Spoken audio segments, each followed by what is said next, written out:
your early part of your life and your professional life, that would be nice. I'm basically a village boy. I was born in a village and brought up in a village in Goa.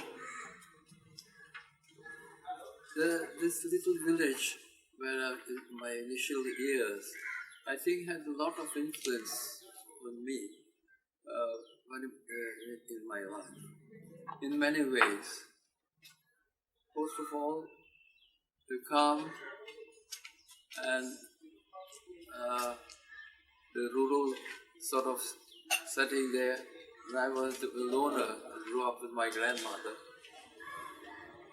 So all these things eventually had some kind of impact.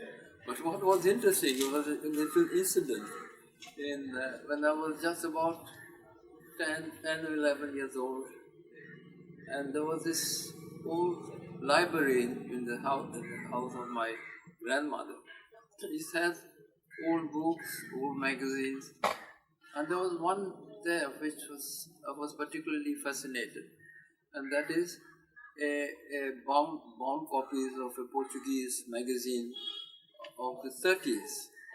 It's called Ilustração Portuguesa, and it's because of the pictures and events at that time, and I was going through that.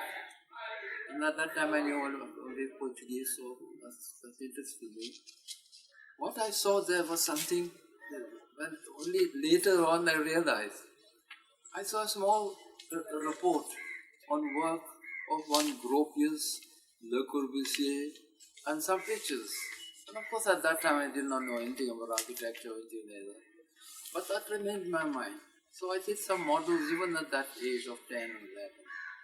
Which was, of course, some of my friends in the village who were engineers, one engineer, he was surprised with what I was doing.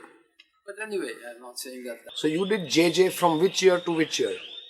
From first year to third year. Okay. So I did third year. And which year would that be in terms of... I finished my third year in 52. Okay. But then I worked for 1 year. Because I just didn't want to continue in JJ, so I left. And I worked for an Italian architect, Episcopo at that time. Since you had worked with Gropius earlier, Yeah. After you came back, on some of these kind of, were you ever in touch with him on some kind of a informal basis? No, I was not in touch with them at all. But when I came back, I was not in touch with. Okay.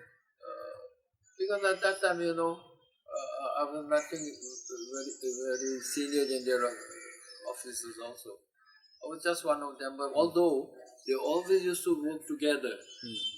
Gropius, for example, didn't have even a room for himself. He had a small partitions with his partners. They were working with us. So one day never knew who the partner was, who was the same. But anyway, but like going back to that gave me an opportunity of working with very interesting projects. At that time I was doing some. What were you said that while in Delhi you had worked with Kanvinde and Kothari. Yes. So, I mean, on what were your relations with them since they've also been... That's what I'm telling you. Yeah. The relations both with Kanvinde and Kothari were very good. Kanvinde was a good architect, very prominent at the time, but he's also a Harvard graduate. So our rapport was very close, very good. So we discussed, and I showed the project that I did, discussed with him. He was very sincere, he was very supportive. Kothari was slightly different. Kothari, he is a completely businessman, and he had a huge office.